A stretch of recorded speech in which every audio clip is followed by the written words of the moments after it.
এখনো কোর্ট থেকে এসেছি। সো আমাদের কোর্টে যারা মানে আমাদের চেম্বারে যারা আছে, সো সেইখানে তাদের সাথে সুমন ভাইয়ের মানে সুমন ভাই যেই তাদের সুমন ভাইয়ের আইনজীবী হিসাবে তাদের সাথে দেখা হচ্ছে। সো আমি যেটা জানি যে তার সম্পর্কে আপডেট যে এখন পর্যন্ত তো কোনো কিছু তার জামিনের সম্পর্কে হলে আপনারাই সবার আগে জানতে পারতেন, সেরকম কোনো কিছু নয়। বাট জানতে পেরেছি ভালো আছে। শুধু আপনি যে শিল্পীর কথা বলছেন সেই শিল্পী না, যে কোনো শিল্পী কোনো সম্মানীয় ব্যক্তিকে বা যে কোনো ব্যক্তি অন্য কোনো ব্যক্তিকে ছোট করে কথা বলতে পারে না, এটা কোনোভাবেই শোভনীয় না। দেখেছি যে লিগ্যাল নোটিশ পাঠায়, আমরাও আজকেও এটা নিয়ে কথাবার্তা বলছিলাম যে লিগ্যাল নোটিশ পাঠাচ্ছে।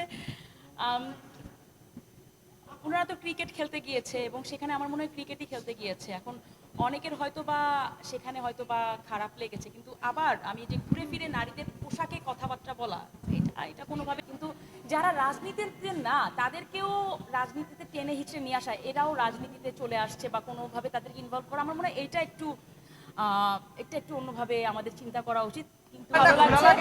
আর আমার মনে হয় যে সবসময়ই যুগের বিবর্তনের সাথে সাথে মেয়েদের প্রতি যেরকম মন মানসিকতা ছিল, সেই মন মানসিকতা যে ডেভেলপমেন্ট হচ্ছে এবং মেয়েদের প্রতি যে মেয়েরা যে সমাজের 50% ইকুয়ালি ভূমিকা রাখছে, সেই হিসাবেও যদি বলি আজকের এই অ্যাওয়ার্ডটি খুবই ইম্পর্ট্যান্ট। এবং আমার মনে হয় যে মেয়েরা আপনি যে কোনো কিছু রেপ বলেন, ছিনতাই বলেন, মার্ডার বলেন, যে কোনো কিছুর পিছনে দেখেন একটা মা যদি তার সন্তানকে ঠিকভাবে বড় করতে পারে এবং আমাদের যে মৌলিক চাহিদাগুলো মেটাতে পারে, বাবা তো সব পারে না, মানে এখনকার সব কিছু এত এত বেশি এক্সপেন্সিভ হয়ে গিয়েছে। মায়ের যদি যেরকম কন্ট্রিবিউশন থাকে, দেখবেন কি সমাজ, একটা ফ্যামিলি, সমাজ, সেখান থেকে একটা দেশ, সব কিছুই আমরা ওয়ার্ল্ড ওয়াইড আমরা একটা ভালো ভালো কিছুর আশা করতে পারবো। তো সেখান থেকে আমি যদি বলি ইন ডিপ রুট আজকে যে অ্যাওয়ার্ডটি পাচ্ছি আমি সম্মানিত বোধ করছি এবং ধন্যবাদ গ্রিন সম্পূর্ণ অ্যাওয়ার্ডের যারা অর্গানাইজার সবাইকে। আগে পরে নিয়ে কথা বলতে চাই না, আমি আমি বলবো কি দেখেন, আমার কয়েকটা পরিচয় আছে। আমি একজন ফ্যাশন মডেল, আমি একজন ব্যবসায়ী, তার সাথে সাথে আমি একজন আইনজীবী এবং আমি রাজনৈতিক কোনো ব্যক্তিত্ব না, বাট তার পাশাপাশি আমি একজন বাংলাদেশি নাগরিক হিসেবে বলতে পারি যে আমি আর একটা সুস্থ সবসময় যেই আসুক যেই আসুক সরকারের যেই থাকুক আমরা একটা সুস্থ পরিবেশ চাই এবং আন্দোলন যেন আস্তে আস্তে কমে আসে। আর আমি এই যে কোর্ট এরিয়াতে যেহেতু আমার সবসময় আসতে হয়, তো এখানেই সব বেশিরভাগ আন্দোলন চলে। তো দেখা যায় কি এত সময় চলে যায়, মনে করেন যাওয়া আসাতে আমরা কাজ করব কি করে, সব কিছু মিলে খুব ডিফিকাল্ট হয়ে যায়। তো আমরা বলবো যে যে যার চাওয়া পাওয়া আছে সরকারকেও সময় দিন, সরকারও আপনাদের চাওয়া পাওয়ার কথা শুনবে। আপনারা একটা জিনিস চেয়েছেন, সেটা হয়েছে এবং সেইটা যারা এখন আছে তাদেরকে কিছু সময় দেন। তো সব কিছু আমার মনে হয় একটু যদি আমরা ধৈর্য সহকারে করি, লাইফ ইজি হয়ে যাবে। আমি কিন্তু সেটা নিয়ে নারীদের সাথে যে বৈষম্য সবসময় হয়, নারীদের সাথে যে সবসময় বৈষম্য হয় সেটা নিয়ে কিন্তু আমি কথা বলেছি এবং সেই কারণে যে অ্যাওয়ার্ডগুলো কিন্তু খুব ইম্পর্টেন্ট। আমি যখন এসেছি আর একজন সম্মানীয় ব্যক্তিত্ব উনি অ্যাওয়ার্ড পাচ্ছেন, উনি আমাকে জিজ্ঞাসা করছিলেন আপনার কি মনে হয় এই যে অ্যাওয়ার্ডগুলো হচ্ছে, অ্যাওয়ার্ডগুলোকে আদৌ কোনো কাজে দেবে? এই যে নারীদের সাথে এত কিছু যে হয়ে যাচ্ছে, রাস্তাঘাটে দেখছি এত কিছু হচ্ছে, বাট এখানে সে অ্যাওয়ার্ড দেওয়া হচ্ছে। আমার মনে হয় অবশ্যই বৈষম্য দূরীকরণে এটা কিছুটা হলেও ভূমিকা রাখবে, কারণ একটা আপনি নারীদেরকে নিয়ে কথা বলছেন, আপনারা আজকে এখানে এসেছেন, নারীদের যে অ্যাচিভমেন্ট কি, আমরা কি করতে পারছি, সোসাইটির প্রতি আমাদের কি অবদান আছে, এবং সেখান থেকে যদি 5টা মেয়েও যদি বেশি শুনে, তার মানে 5টা ফ্যামিলি কিন্তু সেখান থেকে গড়ে উঠবে। 5টা ফ্যামিলিতে যদি আপনি দেখেন 2টা করে বাচ্চা যদি থাকে, 10টা ফ্যামিলি তারা যখন বড় হবে, তো আপনি যদি ইন ডিপে চিন্তা করেন, এটা কিন্তু একটা অনেক বড় কিন্তু একটা তাৎপর্য আছে। তো আপনি কোনো সমাজকে একটা নারীদেরকে পিছনে রেখে কটাক্ষ করে বৈষম্য বাড়িয়ে আপনি কিন্তু কোনোভাবে উঠতে পারবেন না। নারীদেরকে আপনার এগিয়ে যেতে হবে, এখন আর কোনো সুযোগ নেই আপনি নারীদেরকে পিছনে রাখতে পারবেন। আপু একটা প্রশ্ন করতে চাই, সেটা হচ্ছে যে বাংলাদেশের পরবর্তী পরিস্থিতিতে আর্টিস্টদের পলিটিক্স করা নিয়ে নানা ধরনের কথা শোনা যাচ্ছে। অনেকে বলছেন যে আর্টিস্টদের আসলে রাজনীতি করা উচিত না। সেক্ষেত্রে আপনি কি মনে করেন, আপনার ভিউটা একটু জানতে চাই।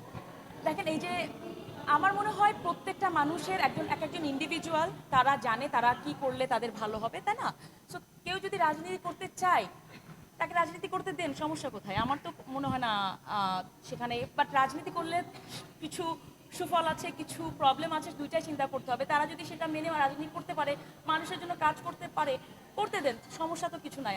আমার তো মনে হয় কিন্তু যারা রাজনীতিতে না তাদেরকেও রাজনীতিতে টেনে হিচড়ে নিয়ে আসা, এরাও রাজনীতিতে চলে আসছে বা কোনোভাবে তাদেরকে ইনভলভ করা, আমার মনে হয় এইটা একটু অন্যভাবে আমাদের চিন্তা করা উচিত। কিন্তু যারা রাজনীতি করছে সেটা একান্ত তাদের ব্যক্তিগত বিষয়। প্রত্যেকে অ্যাডাল্ট একজন মানুষ, তো সেখানে নিয়ে তাদেরকে নিয়ে কোনো কথা বলার আমার মনে হয় না কোনো যুক্তি আছে। আপু আমার লাস্ট প্রশ্ন মাহি দাঁড়াও।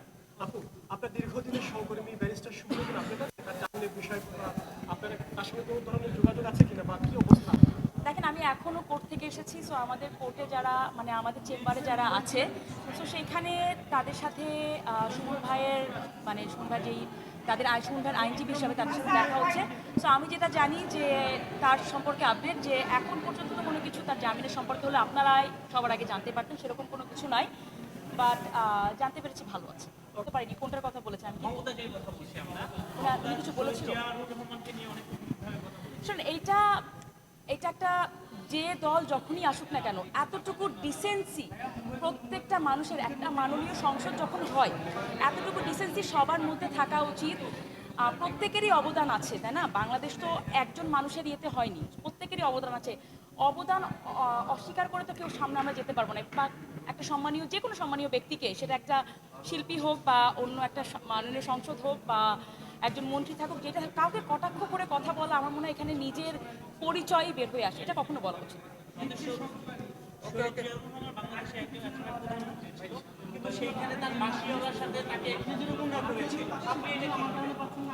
টু বি ভেরি অনেস্ট, আমি এটা দেখিনি, বাট এখানে নিয়ে আমি প্রথমেই বলবো যে এটা শুধু আপনি যে শিল্পীর কথা বলছেন সেই শিল্পী না, যে কোনো শিল্পী কোনো সম্মানীয় ব্যক্তিকে বা যে কোনো ব্যক্তি অন্য কোনো ব্যক্তিকে ছোট করে কথা বলতে পারে না, এটা কোনোভাবেই শোভনীয় না। এখানে নানা ইসলামিক সংগঠন কিন্তু নানা বিরূপ মন্তব্য করছে নারীদের বিষয়ে, এই তাদের মন্তব্যগুলো কিভাবে দেখেন? দেখেন, আমি প্রথম থেকে মানে আমি যখন থেকে বলবো, আমি যখন থেকে বিশেষ করে কোর্টে এসেছি তখন থেকেই আমার মনে হয় এগুলো নিয়ে আমি কথা বলার আগে আমি এমন, টু বি ভেরি অনেস্ট, আমি এমন কোনো কথা বলতে চাই না। আমার ফ্যামিলি আছে, আমি কোনো ঝামেলায় পড়ি।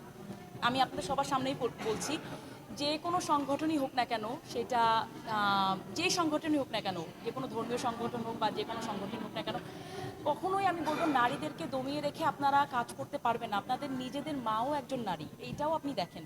আপনার যেখান থেকে এসেছেন সেই মাও একজন নারী, তো তাকে যদি আপনি অসম্মান করেন, আমাদের ধর্মীয় দিক কি বলে, নারীদেরকে সর্বোচ্চ সম্মান দিয়েছে ইসলাম। সেখানে আমার মনে হয় যে যারা ইসলাম ভালো করে জানে, তারা কথা বলে, আমার থেকে অনেকেই অনেক বেশি জানে, বাট সেখান থেকে নারীদেরকে আপনি কোনোভাবেই দমিয়ে রাখতে পারবেন না। মানে এটা কোনোভাবেই, এটা অ্যাকসেপ্টেবল না। আপু, একটা প্রশ্ন আছে, একটা লাস্ট প্রশ্ন আছে আমার, সেটা হচ্ছে যে আপনি একজন মিডিয়া অঙ্গনের ব্যক্তিদের পাশাপাশি আইনজীবী। আমরা দেখেছি যে সম্প্রতি কয়েকজন অভিনেত্রীকে ক্রিকেট খেলার ইস্যু নিয়ে রেসাব নিয়ে একটা আইনি নোটিশ পাঠানো হয়েছে, ব্যাপারটা আপনি কিভাবে দেখছেন একটু জানতে চাই, এটা যৌক্তিক কিনা, আপনি কি মনে করেন?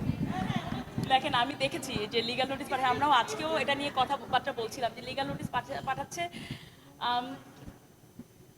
ওনারা তো ক্রিকেট খেলতে গিয়েছে এবং সেখানে আমার মনে হয় ক্রিকেটই খেলতে গিয়েছে। এখন অনেকের হয়তো বা সেখানে হয়তো বা খারাপ লেগেছে, কিন্তু আবার আমি যে ঘুরে ফিরে নারীদের পোশাকে কথাবার্তা বলা, এটা কোনোভাবেই, আপনি যেরকম আমাকে একটা কোয়েশ্চেন করেছিলেন যে কোনোভাবেই একটা ব্যক্তিকে ছোট করতে পারে না, সেখানে এখানেও বলবো কোনোভাবেই একটা ব্যক্তি আরেকটা ব্যক্তিকে ছোট করতে পারে না।